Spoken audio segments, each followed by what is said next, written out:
बड़ा नारा आजकल लग रहा है, I love Mohammad, I love Mohammad. आज एक व्हाट्सएप पर मैसेज आया कि कल बनारस में जुलूस निकलेगा, फला जगह से फला जगह तक। हमारी नौजवान नस्ल को जुलूस निकालने की बड़ी चिंता है। अरे आई लव मोहम्मद, ये जो तुम जुमला इस्तेमाल कर रहे हो, इसका मतलब समझते हो? इसका मतलब है कि मैं मोहम्मद से प्यार करता हूं सल्लल्लाहु अलैहि वसल्लम। तू नबी से प्यार करता है? तेरी दाढ़ी तो नहीं बता रही तू नबी से प्यार करता है। तेरा तौर तरीका तो नहीं बता रहा है तू नबी से प्यार करता है। हर मिनट पर तेरी जबान से निकलने वाली गाली तो नहीं बताती तू नबी से प्यार करता है। तेरा अपनी बीवी के साथ जो सलूक है वो तो नहीं बताता है कि तू अपने नबी से प्यार करता है। तू अगर नबी से प्यार करने वाला होता, तेरा चेहरा भी नबी की सुन्नत के मुताबिक होता। तू नबी से प्यार करने वाला होता, फजर की नमाज में ऑटोमेटिक तेरी नींद खुल जाती कि मेरे नबी को नमाज से बड़ा प्यार था। तुझे नबी से प्यार होता तो तू अपनी बीवी के साथ बेवफाई ना करता, तू एक्स्ट्रा मैरिटल अफेयर ना करता, तू अपनी बीवी के साथ गलत सलूक ना करता, क्योंकि जिस नबी से तू प्यार का दावा करता है उस नबी ने तो अपनी बीवियों से बड़ी मोहब्बत की है। तो मेरे भाइयों, ये आई लव मोहम्मद का नारा लगा लेना और स्लोगन लगा लेना और स्टेटस लगा लेना, अगर हम वाकई में अपने नबी से प्यार करते हैं तो हम नबी की सीरत को अपनाएं, नबी के तरीके को अपनाएं। नबी ने क्या मकाम दिया है औरत को। नबी की तरबियत में रह के अम्मा आयशा ने वो इल्म हासिल किया। इमाम ज़ुहरी कहते हैं अगर दुनिया की तमाम औरतों का इल्म एक तरफ रख दिया जाए और अम्मा आयशा का इल्म एक तरफ रख दिया जाए तो अम्मा आयशा का इल्म भारी पड़ जाएगा। आपके घर में गोश्त बनता, गोश्त के छोटे छोटे पीस बना करके आप खदीजा की सहेलियों के यहां भिजवाया करते थे। खदीजा की बहन हाला बिनते खुवैलिद कभी आती थी, कभी उनकी आवाज मोहम्मद रसूलुल्लाह के कानों में पड़ती थी, अल्लाह के नबी को खदीजा की याद आ जाती थी। वो खदीजा जिनका नाम आप अक्सर लिया करते थे, एक मर्तबा हजरत आयशा ने कह दिया है अल्लाह के नबी ऐसी क्या खास बात थी, क्यों इतना नाम लेते हैं आप खदीजा का? कहा कि ऐ आयशा, खदीजा ने उस दौर में मेरा साथ दिया था जिस दौर में किसी ने मेरा साथ नहीं दिया था। वासतनी बेनफ्सिहा व मालिहा, खदीजा ने अपनी जान के जरिए मेरा साथ दिया, अपने माल के जरिए मेरा साथ दिया। खदीजा ने मुझे औलाद का सुख दिया, मेरी तमाम औलादें मुझे खदीजा से मिली। बाद में आपको एक बेटा इब्राहिम नाम का जो पैदा हुआ वो हजरत मारिया के पेट से थे, वरना अल्लाह के रसूल की जितनी औलाद पैदा हुई सब हजरत खदीजा के पेट से पैदा हुई। ये खदीजा कौन थी? जरा आप सीरत का वो मंजर उठाइए। अल्लाह के रसूल के ऊपर कुरान की पहली वही नाजिल होती है, कुरान की पहली आयतें नाजिल होती हैं और अल्लाह के नबी के कंधे पर नबूवत की जिम्मेदारी डाली जाती है। अल्लाह के नबी घबराए घबराए घर आते हैं।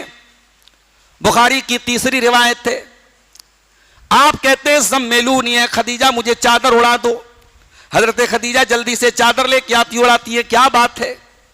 अल्लाह के प्यारे नबी पूरा वाकया सुनाते हैं। ऐ खदीजा, मेरे साथ ऐसा ऐसा हुआ। लक़द खशीतु अला नफ्सी, ऐ खदीजा मुझे ऐसा लग रहा है कहीं मेरी जान न चली जाए, कहीं मैं खत्म न हो जाऊं। नबूवत की ये जिम्मेदारी जो अल्लाह ने मेरे कंधे पर डाली है, ऐ खदीजा ये जिम्मेदारी मैं कैसे उठाऊंगा? शौहर टेंशन में है, शौहर परेशान है, शौहर घबराहट में है। एक बीवी का रोल क्या होना चाहिए, एक बीवी का किरदार, एक बीवी का कर्तव्य क्या होना चाहिए, एक बीवी की ड्यूटी क्या होनी चाहिए? खदीजा ने वो ड्यूटी अदा की मेरे प्यारे साथियों। हजरत खदीजा ने फरमाया, कल्ला वल्लाहि मा युखज़ी कल्लाहु अबदा इन्नका लतसिलुर रहिम व तुक्सिबुल मादूम व तुक़रिज़ ज़ईफ़ व तुईनु अला नवाइबिल हक़्क़ी। ऐ मेरे सरताज, अल्लाह ताला कभी आपको रुसवा नहीं करेगा। आप बेसहारों के सहारा हैं, आप जरूरतमंद लोगों के काम आते हैं, आप रिश्तेदारों के साथ अच्छा सलूक करते हैं, आप मेहमानों की मेहमान नवाजी करते हैं, आप सबका भला चाहते हैं। अल्लाह आपका बुरा कभी नहीं चाहेगा, आपके साथ कभी बुरा नहीं होगा, ये मेरी गारंटी है। इतना कहा हजरत खदीजा ने और जनाब मोहम्मद रसूलुल्लाह सल्लल्लाहु अलैहि वसल्लम के सीने में ठंडक पहुंच गई, आपका कलेजा ठंडा हो गया। औरत बीवी के किरदार में खदीजा बन सकती है औरत मां के किरदार में मरियम बन सकती है, औरत बेटी के किरदार में फातिमा बन सकती है, औरत बहन के किरदार में मूसा अलैहिस्सलाम की बहन बन सकती है। कभी आपने गौर किया? मूसा अलैहिस्सलाम की मां ने अल्लाह के हुक्म से मूसा अलैहिस्सलाम को पानी में डाल दिया, संदूक में रख करके। वकालत ले उख्तिही कुस्सी, और मूसा की मां ने अपनी बिटिया से कहा, अपनी बेटी से कहा, मूसा की बहन से कहा कि जरा पीछा कर अपने भाई का, देख तेरा भाई कहां जाता है। बड़ी बहन छोटे भाई की कितनी मोहब्बत है उस बहन के अंदर। पानी में संदूक जा रहा है और जहां जहां संदूक जा रहा है वो लड़की जा रही है, मूसा की बहन जा रही है भाई की हिफाजत के लिए, भाई की मोहब्बत में मूसा की बहन जा रही है। और जब वो फिरौन के महल में पहुंचता है वो संदूक, और फिरौन की बीवी की गोद में हजरत मूसा पहुंचते हैं, और फिरौन की बीवी अपने शौहर से कहती है ला तख्तुलूहु, ऐ मेरे शौहर, ऐ मेरे सरताज, आपने बहुत सारे बच्चों को कत्ल करवाया है, मर्डर करवाया है, इस बच्चे का मर्डर मत कीजिएगा, इस बच्चे का कत्ल मत कीजिएगा। फिरौन बहुत बड़ा जालिम था, फिरौन किसी की नहीं सुनता था, मगर औरत के अंदर अल्लाह ताला ने इतनी कबूलियत रखी है, औरत के अंदर अल्लाह ताला ने बात मनवाने की इतनी सलाहियत रखी है कि फिरौन जैसा जालिम भी अपनी बीवी के आगे पिघल गया। बीवी ने बड़ी मोहब्बत से, बड़े प्यार से कहा ला तख्तुलूहु असा अन यनफाना औ नत्तखिज़हु वलदा, ऐ मेरे सरताज, हम इसे अपना बच्चा बना लेंगे, हम इसे अपना बेटा बना लेंगे, बड़ा प्यारा बेटा है, इस बच्चे को कत्ल न कीजिए। फिरौन अपनी बीवी की बात मान गया, बच्चा रोने लगा, दूध पिलाने वाली दाइयों को बुलाया गया, बच्चा किसी दाई के पास जाने को तैयार नहीं है, कैसे जाता? वहर्रमना अलैहिल मराज़, अल्लाह ने तमाम औरतों का दूध उसके ऊपर हराम कर दिया था। अल्लाह को उस बच्चे को उसकी मां से मिलाना था। मूसा की बहन पहुंची है वहां, वो कहती है मैं एक परिवार को जानती हूं, मैं एक औरत को जानती हूं, मुझे उम्मीद है कि वो औरत आएगी, ये बच्चा चुप हो जाएगा। ये जो बच्चा रो रहा है, बिलक रहा है, दूध के लिए बेताब है, ये बच्चा, ये इसकी तड़प दूर हो जाएगी, ये बच्चा चुपचाप हो जाएगा। मूसा की माँ को लेके आई मूसा की बहन, और जब माँ की गोद में बच्चा पहुंचा है, माँ के सीने से लगा है, रोना बंद कर देता है। अल्लाह ने मूसा की माँ को की तरफ ये पैगाम भेजा, मूसा की माँ के दिल में ये बात डाली कि ऐ मूसा की माँ, तो बहुत घबराती थी, बहुत परेशान थी, अपने बच्चे को पानी में डालने का हमने तुझे जब ऑर्डर दिया कि तू अपने बच्चे को पानी में डाल दे, तो तुझे घबराहट हो रही थी। आज हमें तेरे बच्चे को वापस तेरे पास बुलाना था, देख हमने कैसे अपनी कुदरत से तेरे बच्चे को वापस तेरी गोद में लाके रख दिया। तो औरत बहुत कुछ कर सकती है मेरे भाइयों, मगर आज के दौर में क्या हुआ?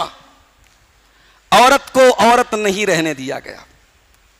औरत की आजादी के नाम पे उसे मर्दों के बराबर खड़ा किया गया, और इस्लाम पर यह इल्जाम लगाया गया कि इस्लाम ने डिस्क्रिमिनेशन किया है, इस्लाम ने भेदभाव किया है। इस्लाम ने औरत को सबसे पहले तो नकाब में कैद कर दिया। भाई आजकल फेसबुक पर क्या चल रहा है, सोशल मीडिया पे क्या चल रहा है, बॉलीवुड की फिल्मों में क्या दिखाया जा रहा है? इस्लाम में औरत की हालत बड़ी खराब है। इनके यहां तो 4-4 शादियां होती हैं, 25-25 बच्चे पैदा किए जाते हैं। इनके यहां तो तलाक तलाक तलाक कह के औरत को छोड़ दिया जाता है, और तलाक के बाद औरत का अपना जो ससुर होता है, लड़के का बाप, वो अपनी बहू के साथ हलाला करता है। बॉलीवुड की फिल्मों में यह दिखाया जा रहा है। और एक तो करेला ऊपर से नीम चढ़ा कह लीजिए कि हमारे यहां जो पाकिस्तानी सीरियल देखे जा रहे हैं मोबाइल के ऊपर, उन सीरियलों ने और बेड़ा गर्क करके रखा है। हमारी अहलिया हमसे बताने लगी कि एक सीरियल में बीवी से शौहर कहता है, बीवी से, औरत से जो है उसकी ननद कहती है। भाई सीरियल जो होता है ना, अगर पाकिस्तान का कोई सीरियल आ रहा है, इसका मतलब कि वहां के कल्चर को दिखाया जा रहा है, कहीं ना कहीं उस कल्चर को पेश किया जा रहा है।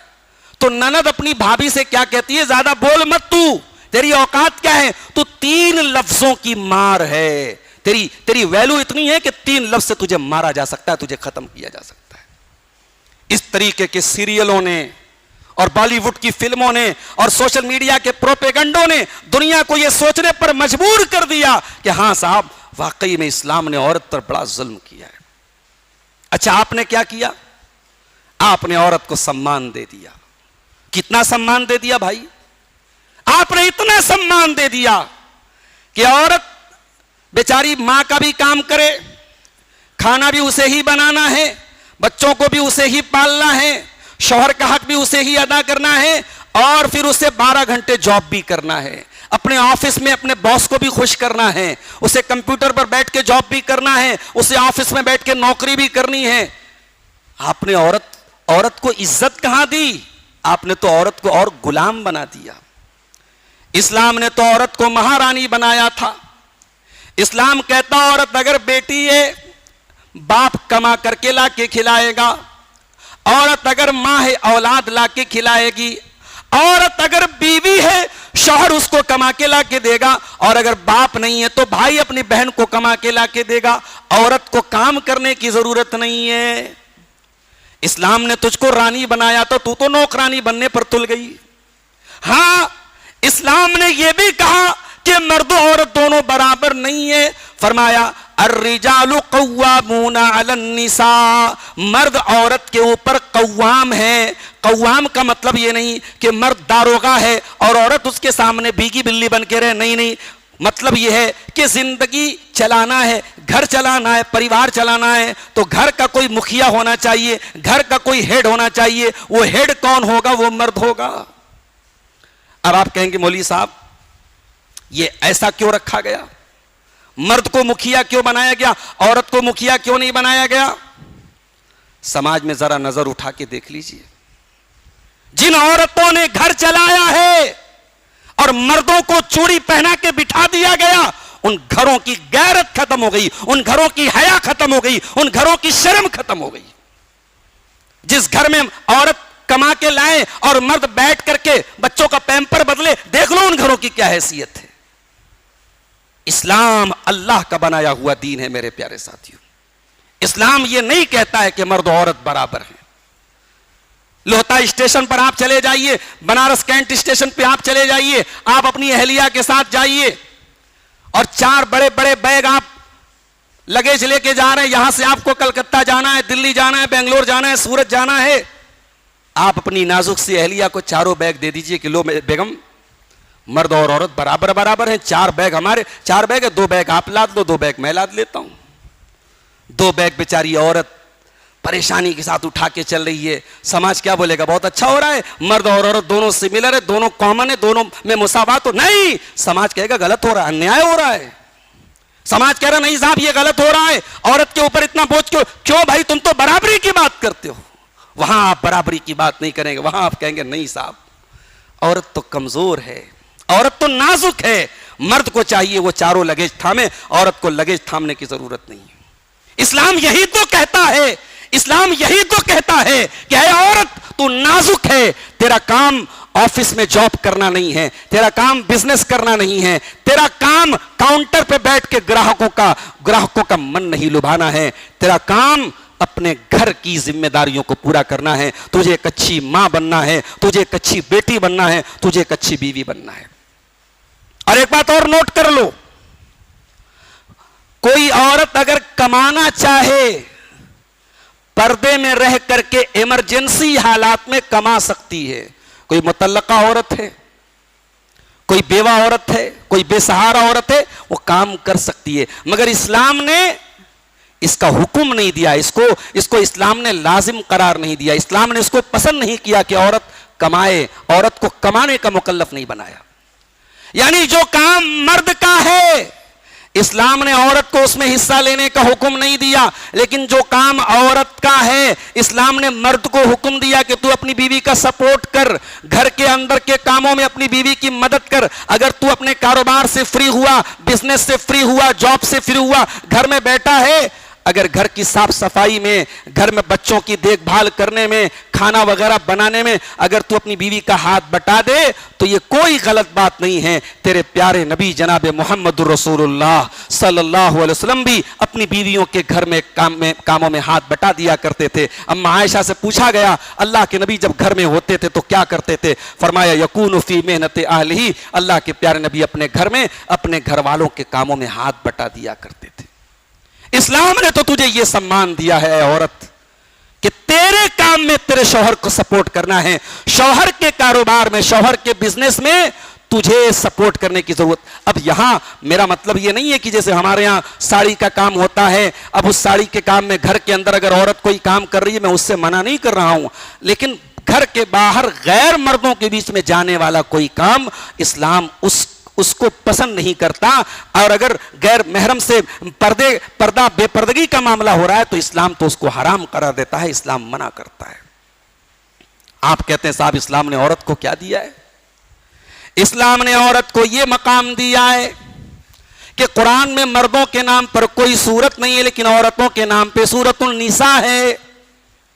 इस्लाम ने औरत को यह मकाम दिया है कि यही औरत अगर मां है तो कुरान बार बार हमसे कहता है कि अपनी मां को तकलीफ न पहुंचाना। सूरह लुकमान में फरमाया ववस्सैनल इंसान बिवालिदै हमलतुहु वहनन अला वहनिन व फिसालुहु फी आमैन। ऐ इंसान, अपने मां बाप के साथ तू अच्छा सलूक कर। तेरी मां ने बड़ी तकलीफों के साथ तुझे अपने पेट में रखा है। अल्लाह वालिदैन के साथ अच्छा सलूक करने की तालीम दे रहा है, मगर कुर्बानी मां की जिक्र कर रहा है। क्यों? कुर्बानी तो बाप भी देता है, मगर जो कुर्बानी मां देती है उसका कोई अल्टरनेट नहीं, उसका कोई बदल नहीं है, उसकी कोई मिसाल नहीं। अल्लाह के नबी के पास एक साहबी आते हैं, अय अल्लाह के नबी, मैंने जिहाद में जाने के लिए नाम लिखवाया है, मैं आपके साथ जिहाद में जाना चाहता हूं, गज़वा में जाना चाहता हूं, और मैं अपने मां बाप को छोड़ के आया हूं। मेरे मां बाप रो रहे थे, मेरे मां बाप रो रहे थे, मैं उनको रुला के आया हूं, लेकिन मैं अल्लाह की राह में आपके साथ जिहाद में जाना चाहता हूं, गज़वा में जाना चाहता हूं। अल्लाह के नबी ने फरमाया इज़हब, जाओ, अज़हिकुमा कमा अबकैतहुमा, जा करके अपने माँ बाप को जिस तरीके से तुम रुला के आए हो हंसा करके आओ। माँ को रुला करके तुम अल्लाह के दीन का काम नहीं कर सकते, बाप को रुला के तुम अपने अल्लाह के दीन का काम नहीं कर सकते। इस्लाम ने यह सम्मान दिया है माँ को। ये माँ बूढ़ी हो जाए, ये बाप बूढ़ा हो जाए, इस्लाम कहता है कि उनसे बात भी करो तो अदब के साथ बात करो। इम्मा यबलुगन्ना इंदकल किबर अहदुहुमा औ किलाहुमा फला तकुल लहुमा उफ्फिन वला तनहरहुमा। तुम्हारे माँ बाप में से कोई एक या दोनों बूढ़े हो जाएं, दोनों में से कोई एक बूढ़ा हो जाए या दोनों बूढ़े हो जाएं, तुमको मिल जाएं तो तुम उनकी खिदमत करो, उनको उफ भी न कहो, उनको डांट करके ऊंची आवाज में कभी बात न करो। वकुल लहुमा कौलन करीमा, उनसे अदब के साथ बात करो, तमीज के साथ बात करो। ये मां का मकाम है, ये मां का दर्जा है।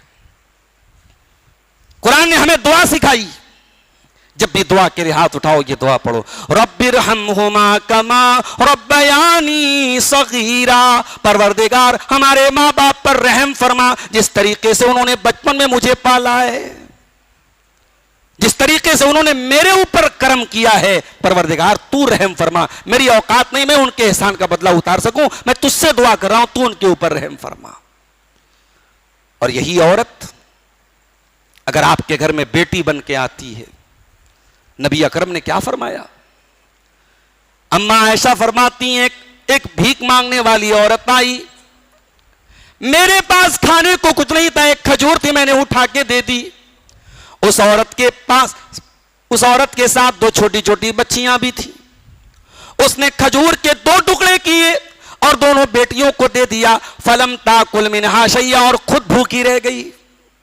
हाँ मेरे प्यारे भाइयों, ये कलेजा माँ का ही होता है। माँ ही वो हस्ती है जो खुद भूखी रह के आपको खिला सकती है। वो कलेजा माँ का होता है जो खुद गीले बिस्तर पे सोएगी मगर आपको गीले बिस्तर पे सोने न देगी। जो आपको बुखार है और आप तड़प रहे हैं, आपके लिए रात भर जाग जाएगी, वो कलेजा आपकी मां का ही हो सकता है, किसी और का नहीं हो सकता। उस मां के एहसान को आप कभी चुका नहीं सकते मेरे प्यारे साथियों।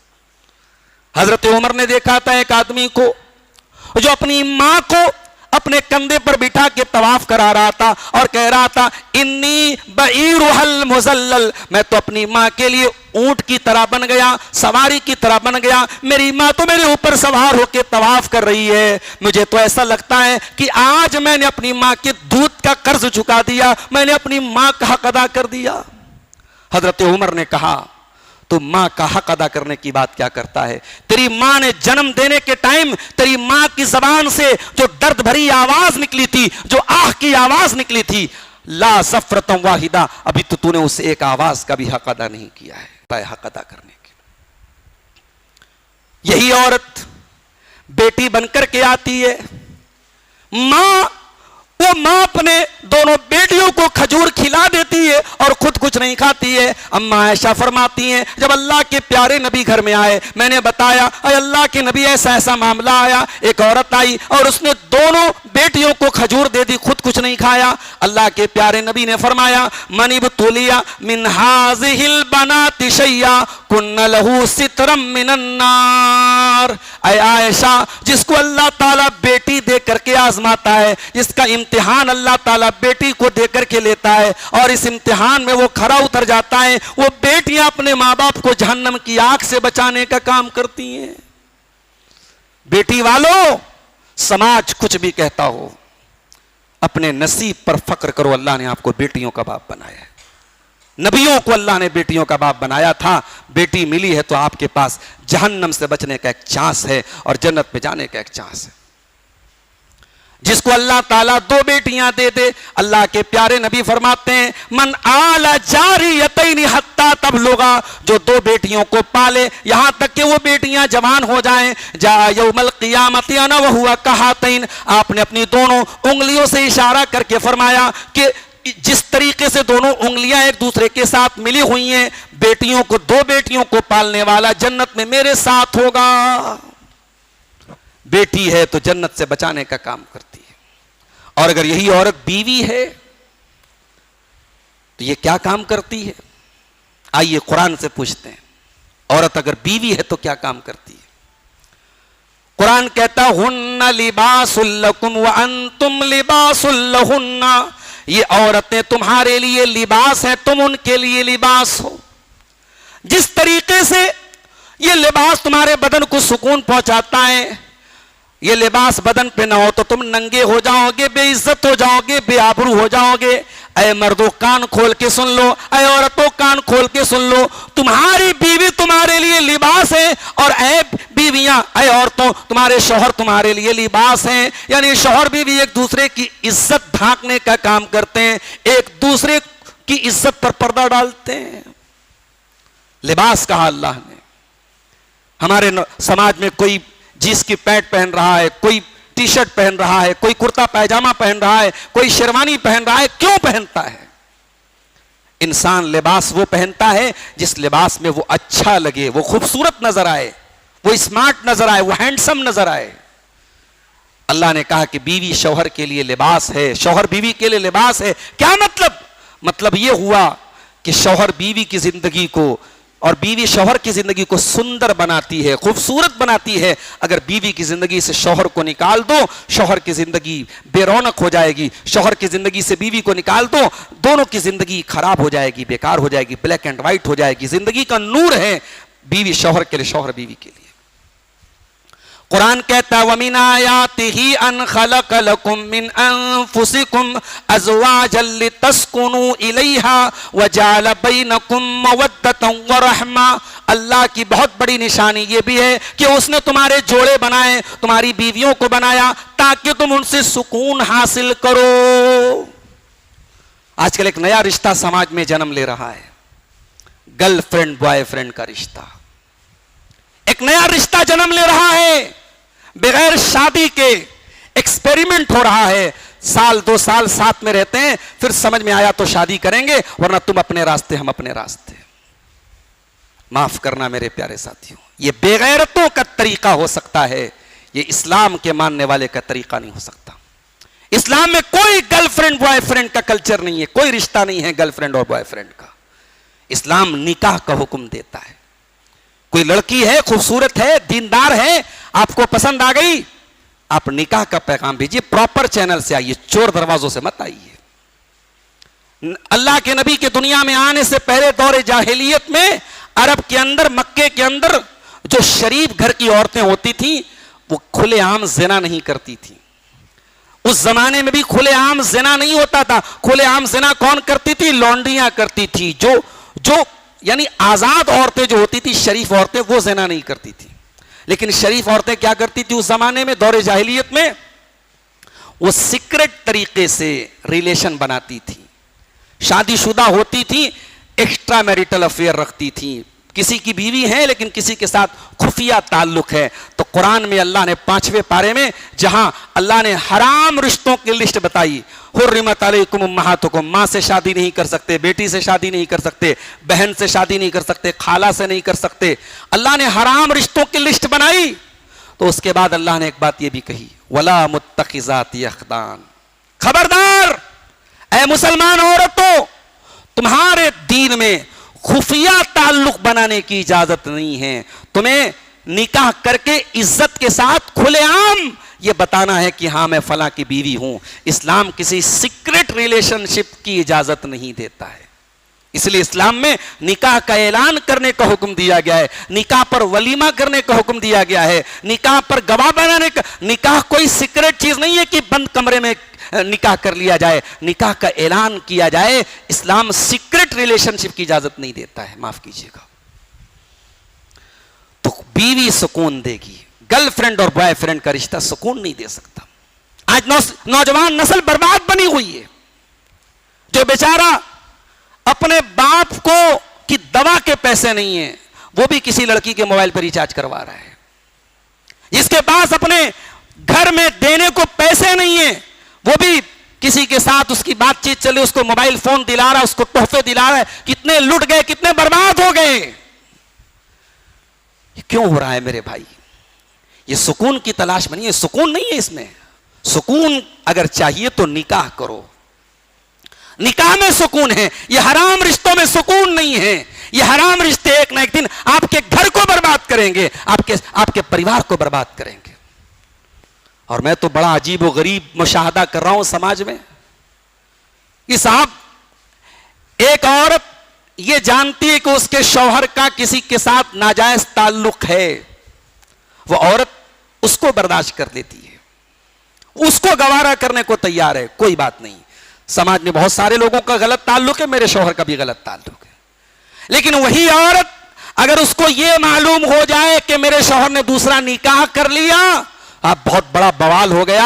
अपने बाप को बुलाती है, भाई को बुलाती है, पुलिस केस करती है, दुनिया भर का बवाल करती है। यानी हम समाज में उस लेवल पर पहुंच गए कि हराम अमल वो हमें गवारा है, और अगर कोई हलाल अमल कर ले, अगर उसकी ताकत और इस्तिताअत है, हमें वो गवारा नहीं है। मेरे प्यारे साथियों, इसी समाज में कितनी लड़कियां हैं जो अपने बाप की नादानी से, अपनी मां की नादानी से उनकी शादी नहीं हुई, पड़ी हुई हैं। इसी समाज में कितने खुदगर्ज है वो मां बाप कि लड़की अगर कमा रही है तो लड़की की कमाई खाने के लिए उसकी शादी नहीं करते हैं। हत्ता कि एक वक्त आता है लड़की की शादी की उम्र निकल जाती है, लड़की बैठी रह जाती है। इसी समाज में ऐसे खुदगर्ज वालिदैन और मां बाप भी है कि लड़की अगर अपने घर में, अपने मायके में है, अपनी मां और बाप की खिदमत करती है, तो मां बाप इसलिए भी शादी नहीं करते हैं कि ये चली जाएगी तो हमारी खिदमत कौन करेगा। इतने खुदगर्ज न बनो, अपनी बच्चियों की शादी कर दो। और अगर अल्लाह ना करे किसी की बेटी तलाकशुदा है, किसी की बेटी खुलाशुदा है, किसी की बेटी बेवा है, तो ये सोच करके अपने घर में मत बिठा के रखो कि साहब हमें अपनी बिटिया से बड़ा प्यार है, उसकी इज्जत के साथ कहीं शादी कर दो। जिंदगी में सब कुछ अच्छा खाना खिला देना, अच्छा कपड़ा पहना देना नहीं होता। जब एक मर्द जवान होता है, एक औरत जवान होती है, उसकी कुछ और भी जरूरियात होती हैं जिसको अल्लाह ताला ने पूरा करने के लिए निकाह का हुक्म दिया है। हमारे समाज में कितनी मुतल्लका लड़कियां हैं, बैठी रह जाती, और लोग क्या बोलते हैं, अरे वो लड़की है, बच्चों के सहारे गुजार लेगी। बहुत बड़ा झूठ और बहुत बड़ा फ्रॉड है ये, बहुत बड़ी मक्कारी है ये समाज को गलत मैसेज दे दिया गया कि साहब वो मुतल्लका है, बेवा है। तो अब ज्वाइंट फैमिली सिस्टम में किसी का जवान बेटा मर गया, उस जवान बेटे की जवान बहू अपने देवरों और अपने जेठों के बीच में उसी ससुराल में पूरी जिंदगी गुजार देती है और लोग कहते हैं बच्चों के सहारे गुजार लेती। गलत है ये, इस अमल को बंद करो मेरे प्यारे साथियों। इस्लाम ने मुतल्लका और बेवा की शादी करने का हुक्म दिया है। किसी की बीवी का इंतकाल हो गया, शौहर 50 साल का है, उसको बहुत सारी जरूरतों के लिए बीवी की जरूरत है, शादी करने का इरादा करता है, बेटों को पता चलता है, बेटे बवाल मचा देते हैं, खबरदार अब्बा शादी करना चाहते हैं, बुढ़ाई इस उम्र में शादी करना चाहता है, बवाल हो जाता है साहब। क्यों बवाल होता है?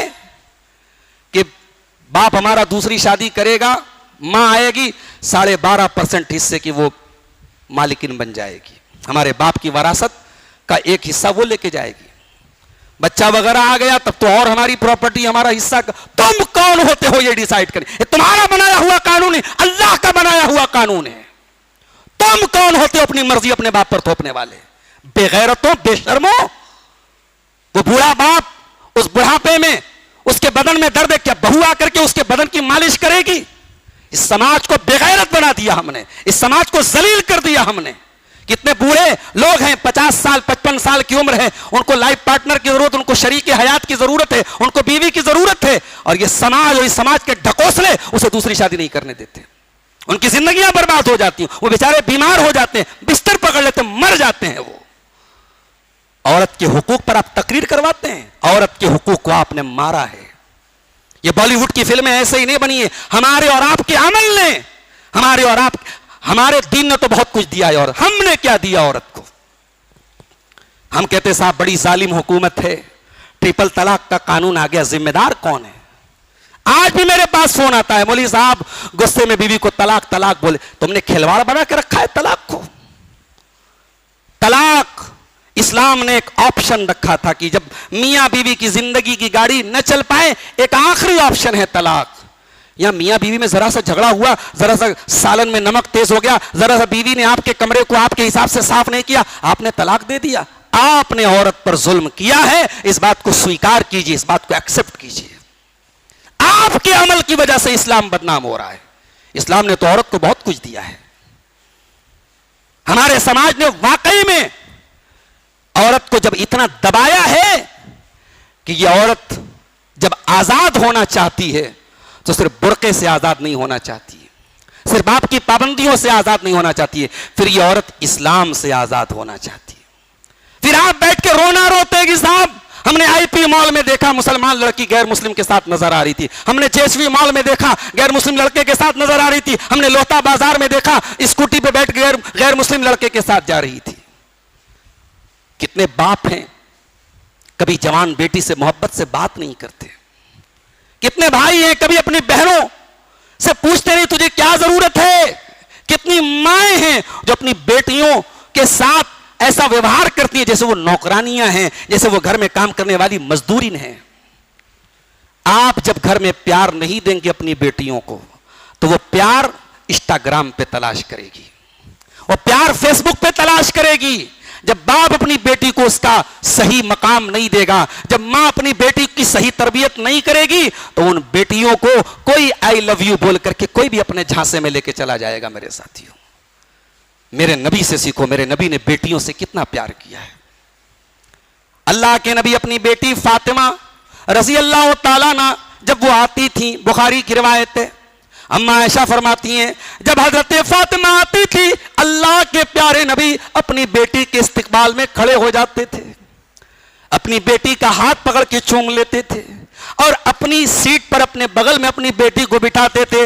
ऐ बेटी वालों, जा करके जरा अपने गरेबानों में झांक करके बताओ कि आपका अपनी बेटियों के साथ क्या सलूक है। बड़ा नारा आजकल लग रहा है, I love Mohammad, I love Mohammad. आज एक व्हाट्सएप पर मैसेज आया कि कल बनारस में एक जुलूस निकलेगा, फला जगह से फला जगह तक। हमारी नौजवान नस्ल को जुलूस निकालने की बड़ी चिंता है। अरे आई लव मोहम्मद, ये जो तुम जुमला इस्तेमाल कर रहे हो, इसका मतलब समझते हो? इसका मतलब है कि मैं मोहम्मद से प्यार करता हूं सल्लल्लाहु अलैहि वसल्लम। तू नबी से प्यार करता है? तेरी दाढ़ी तो नहीं बता रही तू नबी से प्यार करता है। तेरा तौर तरीका तो नहीं बता रहा है तू नबी से प्यार करता है। हर मिनट पर तेरी जबान से निकलने वाली गाली तो नहीं बताती तू नबी से प्यार करता है। तेरा अपनी बीवी के साथ जो सलूक है वो तो नहीं बताता है कि तू अपने नबी से प्यार करता है। तू अगर नबी से प्यार करने वाला होता, तेरा चेहरा भी नबी की सुन्नत के मुताबिक होता। तू नबी से प्यार करने वाला होता, फजर की नमाज में ऑटोमेटिक तेरी नींद खुल जाती कि मेरे नबी को नमाज से बड़ा प्यार था। तुझे नबी से प्यार होता तो तू अपनी बीवी के साथ बेवफाई ना करता, तू एक्स्ट्रा मैरिटल अफेयर ना करता, तू अपनी बीवी के साथ गलत सलूक ना करता, क्योंकि जिस नबी से तू प्यार का दावा करता है उस नबी ने तो अपनी बीवियों से बड़ी मोहब्बत की है। तो मेरे भाइयों, ये आई लव मोहम्मद का नारा लगा लेना और स्लोगन लगा लेना और स्टेटस लगा लेना, अगर हम वाकई में अपने नबी से प्यार करते हैं तो हम नबी की सीरत को अपनाएं, नबी के तरीके को अपनाएं। नबी ने क्या मकाम दिया है औरत को। नबी की तरबियत में रह के अम्मा आयशा ने वो इल्म हासिल किया। इमाम ज़ुहरी कहते हैं, अगर दुनिया की तमाम औरतों का इल्म एक तरफ रख दिया जाए और अम्मा आयशा का इल्म एक तरफ रख दिया जाए तो अम्मा आयशा का इल्म भारी पड़ जाएगा। आपकी बेटियों के पास दिन का इल्म कितना है? मैं अभी लोहता में आया, एक साहब से पूछा आपकी बच्चियां कहां पढ़ती हैं? उन्होंने एक मदरसे का नाम लिया। वो मदरसा बिदअती लोगों का मदरसा है, अहले बिदअत का मदरसा है। आप इस 2025 में आप तौहीद के मानने वाले, अपने आप को अहले हदीस कहने वाले, आपकी बेटी अगर कब्र परस्तों के इदारे में पढ़ रही है तो चुल्लू भर पानी लीजिए और उसी में डूब के मर जाइए। आप एक ढंग का इदारा नहीं चला सकते। आपको मस्जिदों में चलने वाले मकतबों से प्रॉब्लम है। आपकी बेटियां दीन के नाम पे किसी हाफिज जी, किसी मौलाना से 30 पारे का कुरान पढ़ लें और दीन के नाम पे कुल जमा पूंजी आपके पास ही, हमारी बिटिया ने कुरान शरीफ पढ़ा है, इंटर तो उसने फला कॉलेज से किया है, बीए तो उसने फला कॉलेज से किया है, एमए तो उसने फला कॉलेज से किया है। हाँ, दीन कितना हासिल किया है? हमारी बिटिया ने कुरान शरीफ पढ़ा है, मौलाना के यहाँ कुरान शरीफ पढ़ा है। ये कुरान शरीफ रट्टू तोते की तरह कुरान शरीफ पढ़ने से आपकी बिटिया बच जाएगी। ये जो इस्लाम के दुश्मन पूरी प्लानिंग करके सोशल मीडिया के जरिए, फोन नंबर हासिल करके, इंस्टाग्राम के जरिए और जो है मैसेंजर के जरिए आपकी बेटियों को अपने जाल में फंसा रहे हैं, आपकी बेटी रट्टू तोते की तरह सिर्फ कुरान पढ़ के बच जाएगी। आप बहुत बड़ी गलतफहमी के शिकार हैं मेरे प्यारे साथियों। हमारे बदन में जब बैक्टीरिया ज्यादा हो तो एंटीबायोटिक तगड़ा लेना पड़ता है। जिस समाज में लड़कियां मुर्तद हो रही हों, उस समाज में सिर्फ रट्टू तोते की तरह कुरान पढ़ लेने से आपकी बेटी इन फितरों से नहीं बच जाएगी। अपनी बेटियों को कम से कम इतना दीन सिखा दो, उनको पता चल जाए हम सुमैया की औलाद हैं, हम जान तो दे सकते हैं, ईमान नहीं दे सकते।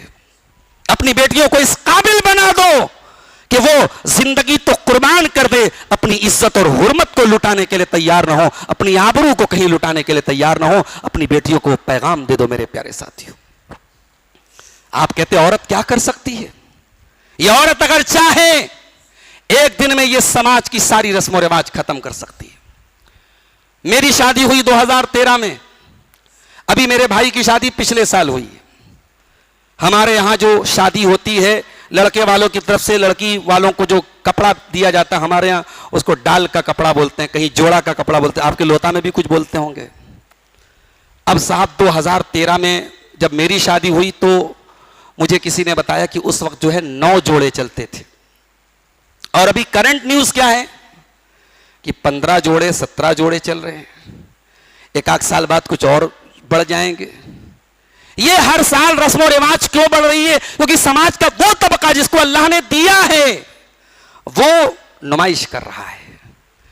अरे आपको अल्लाह ने अगर दौलत दी है तो नुमाइश ना करो, क्योंकि आप भी जानते हैं कि शादी ब्याह में की जाने वाली ये रस्म रिवाज ये समाज में नमूना बन जाती हैं। लोग उसको मिसाल बना लेते, फला ने इतनी डाल में इतने कपड़े दिए तो अब इतना देना पड़ेगा, फला ने इतना जेवर दिया तो इतना देना पड़ेगा। और जिस गरीब बाप के पास नहीं होता है, इस मिडिल क्लास फैमिली के पास नहीं होता है, लोग कर्जे ले लेके शादियां करते हैं बेटे और बेटियों की, और फिर पूरी जिंदगी कर्जा अदा करते रहते हैं। और आप शादी के बाद कहते हैं साहब मेरा बेटा तो मेरे हाथ से निकल गया, मेरा बेटा तो मेरी बहू की बात मानता है, अपने ससुराल की बात मानता है, क्यों नहीं मानेगा वो? कभी अपने बेटे के कमरे में जाके देखो। आप कहते हैं मौलवी साहब बनारस में, खासतौर से बनारस के माहौल की बात कर रहा हूं, मैं तो दूसरे शहरों में भी जाता हूं और जगहों पे बाकायदा डिमांड होती है। बनारस में डिमांड नहीं होती, बनारस में डिमांड नहीं होती, लेकिन जहेज का लेन देन होता है। आपके बेटे की शादी है, कमरा आपने बनवा दिया, 25,000 का 30,000 का बेड आ रहा था, आपने बेड क्यों नहीं लिया? बेड की जगह छोड़ के रखी आपने। इसका मतलब आपने डिमांड तो नहीं की है, लेकिन दिमाग में यह बैठा है कि हां ससुराल से बेड आएगा। आपके कमरे में फ्रिज है, बेटे की शादी होने वाली, बेटे के कमरे में फ्रिज नहीं। क्यों फ्रिज नहीं है? आपके दिमाग में बैठा हुआ है कि बेटे के कमरे में ससुराल से फ्रिज आएगी। तो जब आपका बेटा ससुराल के दिए गए बेड पर सो रहा है, ससुराल से दी गई फ्रिज का पानी पी रहा है, ससुराल से मिलने वाले एसी की हवा खा रहा है, ससुराल से मिलने वाली बाइक पर आपकी बहू को घुमा रहा है, तो फिर भाई वो बेटा अगर अपनी बीवी की बात मान रहा है तब तो सही कर रहा है। उसे नमक हराम तो नहीं होना चाहिए, वो नमक हलाल ही कर रहा है, अपने ससुर का नमक हलाल कर रहा है। वो जिसका नमक खा रहा है उसका गुण गा रहा है। आपको एतराज का कौन सा हक है? तो मेरी प्यारी माँ और बहनों, ये रस्म और रिवाज, ये जहेज, ये बारात, ये मंगनी, ये हल्दी, ये दिखौआ, ये बियौआ, ये सब खत्म हो सकता अगर आप चाहेंगे। हजरत अबू सुफियान का इंतकाल हुआ। कौन अबू सुफियान? हजरत मुआविया के बाप। पहले इस्लाम के बहुत बड़े दुश्मन थे, मगर जब इस्लाम लाए हजरत अबू सुफियान इस्लाम के बहुत बड़े मुजाहिद बन गए और अल्लाह की राह में कई जंगों में जिहाद किया उन्होंने, और मुल्क के शाम में उनका इंतकाल हुआ। उनका इंतकाल हुआ, उनकी बेटी अल्लाह के रसूल की बीवी थी हजरत उम्मे हबीबा रजी अल्लाह तआला अन्हा, उनके पास खबर आई बाप के इंतकाल की। बेटी के पास बाप के मरने की खबर आई। तीसरे दिन बेटी ने खुशबू मंगाई और सारी औरतों के सामने अपने कपड़े में खुशबू लगाई। कहा कि है औरतों, मैं जानबूझ करके ये खुशबू इसलिए लगा रही हूं ताकि तुमको ये पता चल जाए कि 3 दिन गुजर चुका है और मेरे नबी ने किसी भी मरने वाले के गम पर 3 दिन से ज्यादा गम जाहिर करने से मना किया है। मेरे बाप का इंतकाल हुआ था, मैं अपने बाप के मरने के तीसरे दिन खुशबू लगा रही हूं ताकि ये बता दूं कि गम का पीरियड खत्म हो चुका है। सिर्फ बीवी को इजाजत है वो 4 महीना 10 दिन तक अपने शौहर की याद में गम मनाएगी। ये है नबी के दौर की औरतों का हाल। हजरत उम्मे अतिया, उनके एक बच्चे का इंतकाल हुआ। अपने बच्चे के इंतकाल के तीसरे दिन, हमारे यहां माफ कीजिएगा कहीं मैयत होती है और जवान औरतें जो होती हैं मैयत के आसपास बैठी रहती, पूरा मोहल्ला आकर के देखता रहता है। यानी यहां मैयत का जनाजा कम देखा जा रहा है और बेपर्दगी और बेहयाई ज्यादा हो रही है। जिस घर में मैयत होती है उस घर में औरतों का इस तरीके से, अगर कोई मर्द का जनाजा है उस जनाजे को घेर के औरतों का बैठे रहने का क्या मतलब है?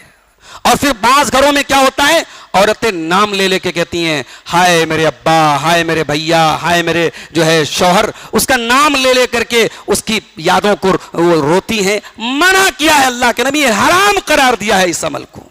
आप रो सकती हैं, आंसू बहा सकती हैं, मगर मरने वाले का नाम ले लेकर के इस तरीके से दीन करना यह मरसिया है। और मरसिया करने वाली औरत के बारे में अल्लाह के नबी ने फरमाया उसको बहुत सख्त अजाब दिया जाएगा क़यामत के दिन। उम्मे अतिया के बेटे का इंतकाल हुआ। तीसरा दिन आया, उम्मे अतिया ने खुशबू मंगाई। उस जमाने में जर्द रंग की कोई खुशबू होती थी, औरतें लगाती थी। जर्द रंग की खुशबू उन्होंने अपने कपड़े में लगाई और कहा सुन लो, मैं इसलिए खुशबू लगा रही हूं ताकि तुमको पता चल जाए कि गम मनाने का पीरियड खत्म हो चुका है। मेरे नबी की तालीम ये 3 दिन से ज्यादा गम मनाना, गम का इजहार करना, इसकी इजाजत इस्लाम में नहीं है। पता ये चला औरत अगर चाहे तो बहुत कुछ कर सकती है, समाज के रस्म और रिवाज को खत्म कर सकती है। जिस दिन औरतें चाहेंगी, ये जोड़े की रस्म, ये मंगनी की रस्म, ये हल्दी की रस्म, ये इतने लोगों की, ये सरदार साहब के कहने से नहीं बंद होगा, माफ कीजिएगा, ये पंचों के कहने से नहीं, ये औरतों के कहने से बंद होगा। जब तक औरतें नहीं चाहेंगी ये रस्म और रिवाज नहीं बंद होगा। मेरे प्यारे साथियों, वक्त ज्यादा हो रहा है, मैं 1-2 बातें और करके बात अपनी खत्म करूंगा। नबी के दौर की औरतें कैसी होती थी मेरे भाइयों। हजरत मुगीरा इब्ने शुबा रज़ी अल्लाह तआला अन्हु निकाह का पैगाम देते एक अंसारी औरत को।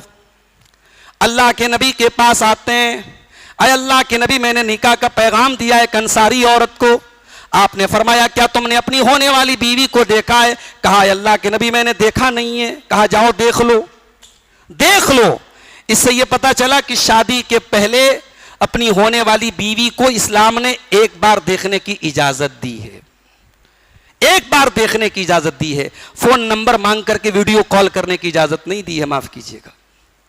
इस्लाम ने जिससे रिश्ता लगा है, अभी निकाह नहीं हुआ है, इस्लाम यह कहता है आप एक नजर देख सकते हो। हमारे यहां रिश्ता लगता है और 3-3 साल तक रिश्ता लगा रहता है, और लड़का लड़की आपस में ऐसे बात करते हैं जैसे मियां बीवी हैं, इस अंदाज से बात करते हैं जैसे मियां बीवी हैं। और जब लड़की अपने होने वाले शौहर को शौहर समझ रही है और वो इसको बीवी समझ रहा है, तो फिर हर तरीके की बातें होती हैं, फिर कोई चीज प्राइवेट नहीं रह जाती। और फिर खुदा ना खास्ता, अल्लाह ना करे, कोई उसमें अगर 19-20 हो गया और रिश्ता टूट गया, तब वो लड़की अपने सारे राज उस लड़के के सामने खोल चुकी होती है। सोचो ये कितनी बड़ी बेशर्मी और बेगैरती की बात है। याद रखो मेरे भाइयों, रिश्ता लग जाने से कोई लड़का किसी लड़की के लिए महरम नहीं हो जाता। वो दोनों अभी भी गैर महरम हैं, दोनों अजनबी हैं। इस्लाम ने सिर्फ एक नजर लड़की को देखने की इजाजत दी है, और लड़की को लाइव देखना चाहिए, लड़की को आमने सामने से देखना चाहिए। आज के जमाने में तस्वीर वगैरह से जो लोग देखते हैं, तस्वीर का कोई भरोसा नहीं है। आजकल एआई का दौर है। अभी आप देखिए जेमिनी के नाम से जो एक नया गूगल का एआई निकला है, उस पर बाकायदा आप यहां लोहता में बैठे, अलावल में बैठे, आप ताजमहल के सामने पहुंच जाइए एआई के जरिए, आप जो है एफिल टावर पे पहुंच जाइए, आप जवान को बूढ़ा बना दीजिए, मर्द को औरत बना दीजिए, तस्वीर के जरिए सब मुमकिन है। इस्लाम इजाजत दे रहा है, लड़का लड़की एक दूसरे को देख सकते हैं। मुगीरा बिन शोबा लड़की के घर पहुंचे, लड़की के मां बाप से कहा कि मैं आपकी बेटी को देखना चाहता हूं, मुझे अल्लाह के नबी ने इजाजत दी है कि अपनी होने वाली मंगेतर को, अपनी होने वाली बीवी को तुम एक नजर देख लो। इब्ने माजा की सही रिवायत है, लड़की के मां बाप को बहुत बुरा लगा। फकअन्नहुमा करिहा ज़ालिका, लड़की के मां बाप को बहुत नागवार गुजरा। गौर करो मेरे भाइयों, वो समाज कैसा था, वो सोसाइटी कैसी थी कि अपने होने वाले दामाद के लिए भी ये गवारा नहीं है कि वो हमारी बेटी को देखे। अरे कितना बेगैरत है वो बाप जो अपनी जवान बेटी को सजा करके, संवार करके, मेकअप करा करके बेपर्दा लोटा के बाजार में घुमाता हो, मेले ठेले में लेके जाता हो। कितना बेगैरत है वो शौहर जो अपनी बीवी को दुनिया के पार्क में ले जाकर के बेपर्दा घुमा रहा हो और सारी दुनिया को अपनी बीवी के हुस्न की नुमाइश करा रहा हो। अकबर इलाहाबादी ने सही कहा था, बेपर्दा नजर आई कल जो चंद बीबियां, अकबर ज़मीं में गैरत कौमी से गड़ गया। पूछा जो उनसे आपका पर्दा वो क्या हुआ, कहने लगी कि अक्ल पे मर्दों के पड़ गया।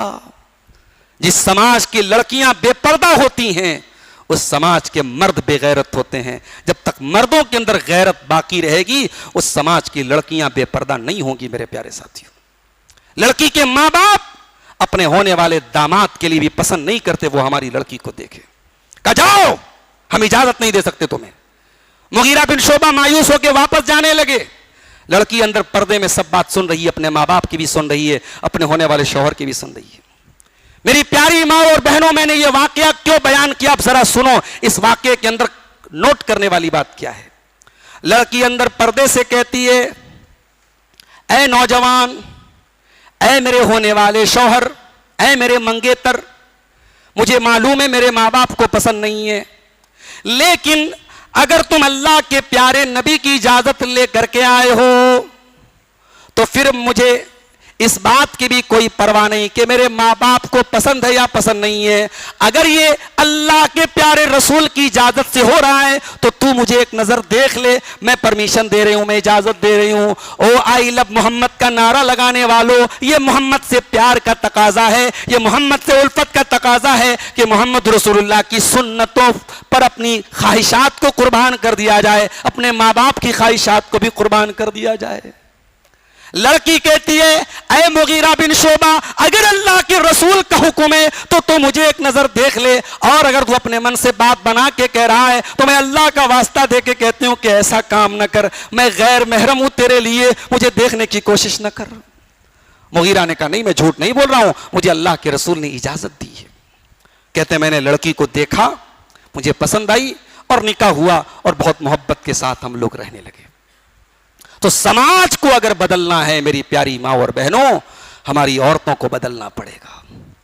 कम से कम हर घर में एक लड़की ऐसी हो जिसे मालूम हो कि औरत कब पाक होती है, कब नापाक होती है, जिसे मालूम हो कि औरत के गुस्ल का तरीका क्या है, जिसे मालूम हो औरत मर जाए तो कैसे नहलाया जाए, जिसे मालूम हो औरत के कफन में कितने कपड़े हो, जिसे मालूम हो दीन के मसाइल, अकीदे के मसाइल, ईमान के मसाइल, नमाज के मसाइल। हर घर में एक औरत इस काबिल होनी चाहिए।